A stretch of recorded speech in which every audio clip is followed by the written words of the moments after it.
जहां आजकल के लोग अपने परिवार के साथ सिंगल रहना चाहते हैं, वहीं इंदु का परिवार साथ साथ रहने में विश्वास करता है।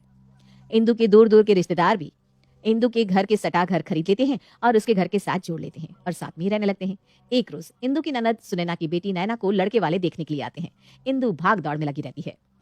अरे पंकज, मिठाई किसने लाई? बिल्कुल अच्छी नहीं है। क्या ये खिलाएंगे लड़के वाले को? क्या इज्जत रहेगी हमारी? मैं नहीं लेकर आया, फूफा जी लेकर आए होंगे। अरे मैं नहीं लेकर आया, आपकी प्यारी ननद लाई होगी। मैं नहीं लेकर आई भाभी, कहीं इनके भाई का लड़का तो नहीं लेकर आया? अरे रहने दो, जो भी लाया है मैं जाकर फिर से ले आती हूँ, लेकिन इतनी बर्बादी अच्छी नहीं है। मम्मी, यहाँ कुछ भी बर्बाद होने से रहा, इतना बड़ा परिवार है, कोई ना कोई तो खा ही लेगा ना। इंदु बाजार से खुद ही मिठाई लेकर आती है। शाम को लड़के वाले वहां 4 आदमी के साथ आते हैं। वहीं 100 आदमी उनके स्वागत के लिए खड़े थे। इतने लोगों को एक साथ देखकर शैलेश का पिता इंदु से कहता है, बहन जी, इतने लोगों को बुलाने की क्या जरूरत थी? अरे नहीं नहीं भाई साहब, ये कोई बाहर के लोग नहीं है, ये सब हमारे परिवार के लोग ही हैं। लड़के वालों की आंखें बड़ी हो जाती है और शैलेश की माँ कहती है, ये परिवार नहीं, पूरा मोहल्ला लग रहा है। हमारे मिसेस को मजाक करने की आदत है। परिवार काफी बड़ा है आपका। ऐसा घर कहाँ देखने को मिलता है अब। जॉइंट फैमिली, वो भी इतने दूर दूर के रिश्तेदार, सब एक साथ ऐसे रहते हैं जैसे फेविकोल के लगी फ्लाई। हाँ सो तो है। आजकल तो गांव में भी ऐसी जॉइंट फैमिली देखने को नहीं मिलती। आप लोग अंदर तो आइए, गेट पर ही खड़े रहेंगे क्या? लड़के वाले घर के अंदर आते हैं। तभी नैना का छोटा मामा कहता है, हमारी भांजी तो लाखों में नहीं करोड़ों में एक है। देख लीजिए, हमारी तरह आपके घर को भी फेविकोल की तरह जोड़े रखेगी।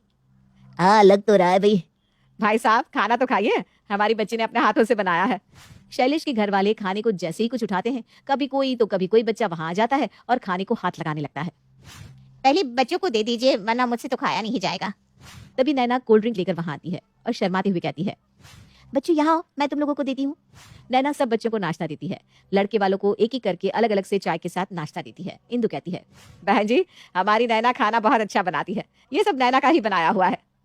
इतने लोगों का खाना आपके घर में कैसे बनता है? खाने का क्या है, सब मिलकर बना लेते हैं। मेरी चाची की बहू के भाई का साला बहुत अच्छा खाना बनाता है। नैना की शादी में मैं तो उसे ही बुलाऊंगा, नैना ने उसी से ट्रेनिंग ली है। आप लोगों के दूर के रिश्ते भी ऐसा लगता है कि बहुत नजदीक के हैं। मुझे नैना के साथ साथ फेविकॉल से चिपकी हुई उसकी फैमिली बहुत भागी है। मैं अपने शैलेश की शादी इसी घर में करूंगा। बारातियों का स्वागत हम पान पराग से करेंगे। नैना और शैलेश की शादी पक्की हो जाती है। सब वहीं नाचने लगते हैं। शादी के महीने भर पहले सब रिश्तेदारों को बुलाना होगा, तभी तो मजा आएगा। सब रिश्तेदार तो यही है, अब कौन बचा है? आपका घर किसी बारातियों से कम है क्या भाई साहब? बाकी है जी, मेरी बहन का परिवार, मेरे भाई का परिवार, मेरी मौसी का परिवार। वो मुन्ना मामा का परिवार, वो बिल्ली मौसी की बुआ का लड़का, उसे बुलाना मत भूलना फूफा जी। उसने कितना किया था हमारा जब हम उसके घर गए थे। अरे उसे मैं कैसे भूल सकता हूँ। शैलेश के घर वाले इन लोगों की बात सुनते रह जाते हैं। शैलेश का पिता कहता है, हम लोग चलते हैं, आप लोग मेहमान की लिस्ट बना लीजिए तब तक। शैलेश के घर वाले चले जाते हैं। तभी मुन्ना कहता है, अमरूद के पेड़ से अमरूद किसने तोड़े? क्या अमरूद नहीं है? अब मैं क्या खाऊंगा? ये कोई बात थोड़ी ना है। मैं क्या खाऊंगा? कितनी मेहनत की है मैंने इस पेड़ को बड़ा करने में। किसने तोड़े अमरूद? अरे मैंने नहीं तोड़ा, मुन्ना के पापा से पूछ ले, शायद उन्होंने तोड़ा होगा। अरे मैंने नहीं तोड़ा, मौसी की बहू ने तोड़ा होगा, उनसे पूछ लो। मैंने नहीं तोड़ा, मुझे तो पता ही नहीं कि किसने तोड़ा। तभी नैना अपने सिर पर हाथ रख लेती है। फिर सब चालू हो गए। खा लिए तो खा लिए, जब तक पता चलेगा तब तक नया अमरूद उग जाएगा। आज तक इस घर में कभी कुछ पता चल पाया है जो अब पता चलेगा? अब साथ में रहना है तो इन बातों को इग्नोर तो करना ही होगा। इंदु अगले ही दिन पंडित जी को बुलाकर शैलेश और नैना की शादी की तारीख निकलवाती है। अच्छा, तो इस परिवार में अब एक और आदमी जुड़ने वाला है। कुछ दिनों बाद आपके परिवार को एक धर्मशाला घोषित कर देंगे भाई। अच्छा, तो इसमें दिक्कत क्या है? कम से कम हम लोग किसी और की तरह तो नहीं है, एक साथ तो रहते हैं, लोगों की तरह घर के टुकड़े टुकड़े तो नहीं करते। मैं तो मजाक कर रहा था बहन जी, मेरा मतलब है एक और आदमी आपके परिवार में आ जाएगा। परिवार में एक आदमी बढ़ जाएगा, लेकिन शैलेश जी हमारे साथ नहीं रहेंगे, उल्टा नैना उनके यहाँ चली जाएगी। जी जी जी जी, अगले महीने की 15 तारीख विवाह के लिए बहुत शुभ है। पंडित जी का मुंह मीठा करवाओ और देखो सब कान खोल के सुन लो, हर रोज रात को सब 1 घंटा वक्त निकालकर शादी की तैयारी और पैकिंग में मदद करेंगे। मम्मी जी, चाची जी की बहू के भाई के साले को अभी से बुला लेते हैं, खाना बनाने में हमारी मदद हो जाएगी। शादी की तैयारी और इतने लोगों का खाना थोड़ा मुश्किल है ना। हाँ हाँ, उसे बुला लेती हूँ, लेकिन शादी के घर में उसे बुलाकर काम थोड़ी ना करवाना है। पंडित चला जाता है और पूरे घर में शादी की तैयारियां शुरू हो जाती है। इसी तरह दिन बीतने लगते हैं। एक रोज मुन्ना बाथरूम करने जाता है और बाथरूम में पानी नहीं आता। अब बाहर कैसे जाऊं? नल में तो पानी नहीं आ रहा। आवाज लगाता हूँ, कोई तो सुन ही लेगा। पानी खत्म हो गया है, कोई सुन रहा है क्या? पानी खत्म होने का नाम सुनते ही सुधा के कान खड़े हो जाते हैं और वो आगे कुछ सुने बिना ही कहती है, नल किसने खुला छोड़ दिया? पानी सारा खत्म हो गया। मैंने तो नहीं किया, जीजू की मम्मी से पूछो ना, वो गई थी छत पर। अरे मैंने नहीं किया, वंदना से पूछो, उससे क्या होगा। मैंने नहीं किया, उमा के छोरे से पूछो। बाथरूम में बैठा मुन्ना अपने सर पर हाथ रख के कहता है, कैसा घर है, मुझे बाथरूम में सुनने को कोई नहीं आ रहा, लेकिन सबको पानी की चिंता है। किसने नल खोला? मैं बैठा हूँ, उसकी किसी को फिक्र नहीं है। अब क्या ऐसे ही बाहर जाऊं? मुन्ना जैसे तैसे बाथरूम से बाहर आता है। इधर नैना की माँ सुनैना इंदु से कहती है, मैं कह रही थी भाभी, शादी का घर है, कुछ ही दिनों में बाकी रिश्तेदार भी आ जाएंगे, घर में 2 ही बाथरूम है, कैसे चलेगा? अरे नाना जी, कौन सा सबको पूरे दिन बाथरूम में ही रहना है, हो जाएगा, आप बेफिक्र रहो। जहाँ इतने लोग रह रहे हैं वहां 50 लोग और सही। अरे नहीं, ऐसे नहीं चलेगा। ऐसे ही रोज सुबह सुबह बाथरूम की भाग दौड़ लगी रहती है। कम लोग नहीं है कि 50 और बढ़ जाएंगे, फिर क्या होगा। ऊपर से पानी की समस्या है सो अलग। एक बाथरूम बनवा लेते हैं, नहीं तो धर्मशाला का करना पड़ेगा। पानी भी 2-3 टाइम चढ़ाना पड़ेगा, नहीं तो शादी का काम होना मुश्किल हो जाएगा। पता चला बाराती दरवाजे पर खड़े हैं और कोई तैयार ही नहीं हुआ, तब इज्जत क्या रह जाएगी भाभी आपकी। अभी सब बोलते हैं फेविकॉल से जुड़ी फैमिली, फिर कहेंगे कैसी है ये फैमिली। इससे तो अच्छा सब अलग अलग रहते। अरे ऐसा मैं नहीं होने दूंगी। आज ही मैं एक नहीं 2 बाथरूम बनवाती हूँ, पानी का मोटर भी बदलवा लेती हूँ, फिर पानी की भी दिक्कत नहीं होगी। इतने में ही पंकज वहां आता है। अरे मेरी बाइक कौन लेकर गया है? अब मुझे दुकान जाना है, कैसे जाऊं मैं? अरे शांति रख बेटा, घर का ही कोई आदमी लेकर गया होगा। ठीक है, लेकिन पूछना तो चाहिए ना कौन ले गया है। बुआ, तुमने देखा है कौन मेरी गाड़ी लेकर गया है? नहीं तो मैंने नहीं देखा, चाची के बेटे से पूछ लो ना। मैंने नहीं देखा, मुन्ना से पूछ लो। मुन्ना की याद तब नहीं है आई जब मुन्ना बाथरूम से पानी के लिए आवाज दे रहा था। अरे अब तो मोटर बदल रहे ना। अच्छा ये बता, बाइक देखिए क्या? नहीं मैंने तो नहीं देखी, मम्मी से पूछ लो। अरे मैंने नहीं देखी, सासू माँ से पूछ लो। मैं पैदल ही जा रहा हूँ, मजाल है कि किसी सवाल का जवाब मिल जाए इस घर में।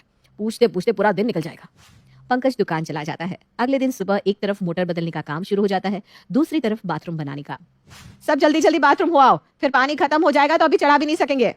सुनते ही सब भाग दौड़ करने लगते हैं। पंकज बाथरूम की ओर भागता है। मैं चला जाता हूँ, मुझे दुकान खोलना है, फिर सब जाते रहना।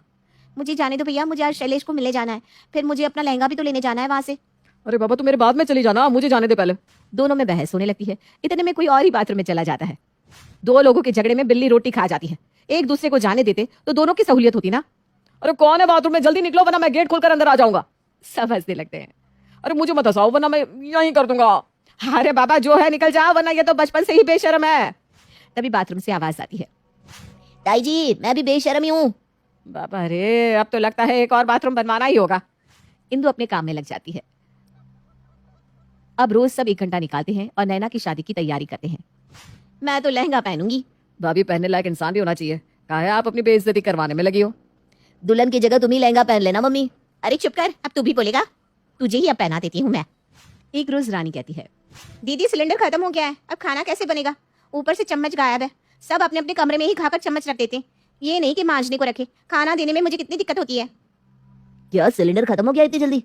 अभी तो शादी की रस्में चालू भी नहीं हुई, फिर कैसे खत्म हो गया? 5 दिन नहीं हुआ अभी तो। अभी सारे रिश्तेदार भी आने बाकी है। मैं सिलेंडर नहीं लाने वाला, लुटवा कर मानोगी क्या? इस बार कोई और लाएगा। चाचा जी पिछली बार मैं ही तो लाया था, मैंने तो नहीं कहा कि मैं हमेशा सब्जी लाता हूँ।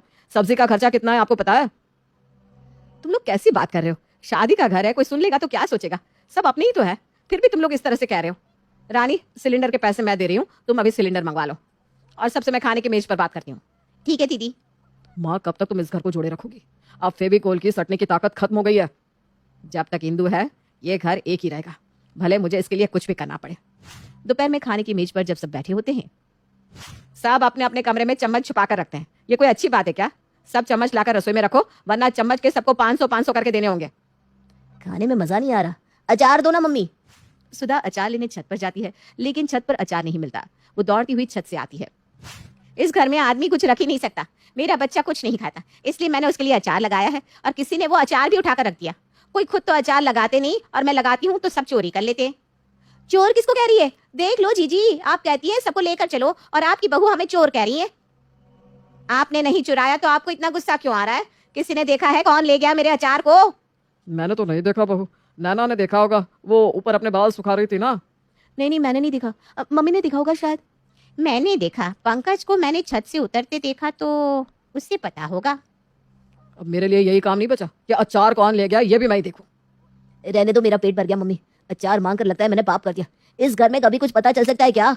अब मुझे साथ में नहीं रहना जब मेरे बच्चे को ही भूखे रहना पड़ता हो। इस तरह झगड़े झंझट में दिन बीतने लगते हैं और नैना की शादी का दिन आ जाता है।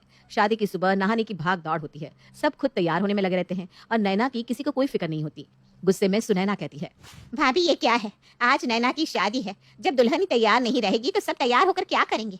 आपको अगर यही करवाना था तो कह दिया होता, मैं अपने ससुराल से ही अपने बच्ची की शादी करती। मेरे मेहमानों को तो कमरा तक नहीं मिला। दीदी नैना को मेरा कमरा दे दो, वो नहा लेगी मेरे कमरे में और तैयार भी वहीं हो जाएगी। इतने में सुनैना की एक मेहमान वहां आती है। कैसी जगह रुकवाई हो हमें, मेरे बैग से मेकअप का सामान गायब हो गया, अब मैं तैयार कैसे होंगी। तभी दूसरी गेस्ट आकर कहती है, सुने ना, कैसे मायके वाले हैं तेरे, मेरे बालों की क्लिप भी चोरी कर ली। नहाते जाते वक्त मैंने क्लिप को बेड पर रखा था और आई तो क्लिप का नामो निशान नहीं। इतने में रानी आकर कहती है, जी आपने मेरी साड़ी देखी है क्या? मेरी साड़ी नहीं मिल रही, अब मैं शादी में क्या पहनूंगी? कहीं आपकी किसी गेस्ट ने चुरा तो नहीं ली? सच्चे माल की साड़ी थी मेरी, अरे मेरी माँ की आखिरी निशानी थी। सुनैना कुछ कहती उससे पहले सुनैना के गेस्ट रानी पर झपट पड़ते हैं। हमें चोर कहती है, खुद चोरनी, और दूसरे को कहती है हमारा कमरा तक छीन लिया, मेरे कपड़े नहीं मिल रहे, ना ही हमारी ज्वेलरी। एक साड़ी के लिए इतना तमाशा कर रही है, क्या पता खुद ही छुपा कर रख दी हो और हमसे कह रही है ताकि नई साड़ी मिल सके। दीदी ये कुछ ज्यादा ही बोल रहे हैं, इन्हें चुप करवा लीजिए वरना मैं यहाँ से चली जाऊंगी, शादी अटेंड नहीं करूंगी मैं। भाभी आपकी भांजी की शादी है और आप है कि बच्चों की तरह कर रही हैं। शादी के घर में तू मैं होती जा रही है, अब मिट्टी डालो।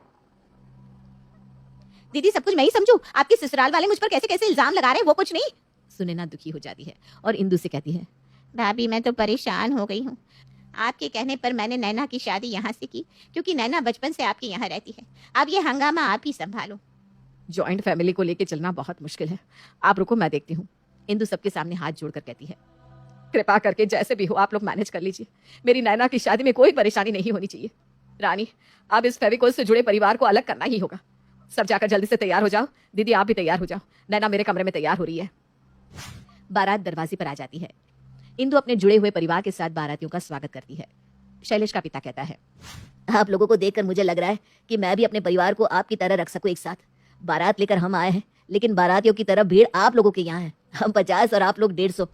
हमारी लाडली है ना नैना, तो ऐसे स्वागत करना तो बनता है। बारातियों का स्वागत बहुत अच्छे से होता है। फेरे शुरू होते हैं और पंडित जी कहते हैं, दुल्हन की मांग में सिंदूर भरो। सिंदूर का नाम सुनते ही सब एक दूसरे का मुंह देखने लगते हैं। धीरे से सब एक दूसरे के कान में कहते हैं, सब चीज आ गई लेकिन सिंदूर ही रह गया भाभी। अब पंकज को कहो ना सिंदूर ले आए।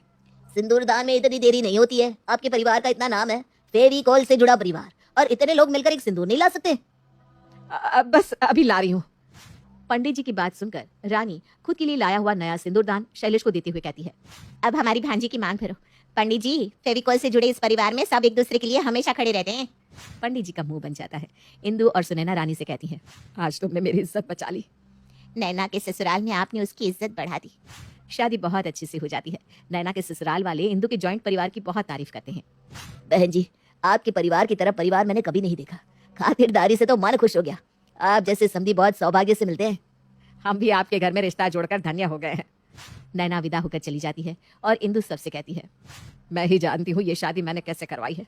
अब मैं इस घर का बंटवारा कर दूंगी, सब अलग अलग रहेंगे तो किसी को किसी से कोई शिकायत नहीं होगी। इंदु की इतना कहती ही सब एक साथ बोल पड़ते हैं, हमें अलग नहीं होना है। हम सब एक साथ रहना चाहते हैं, ये फेविकोल की जोड़ कभी नहीं टूटेगी।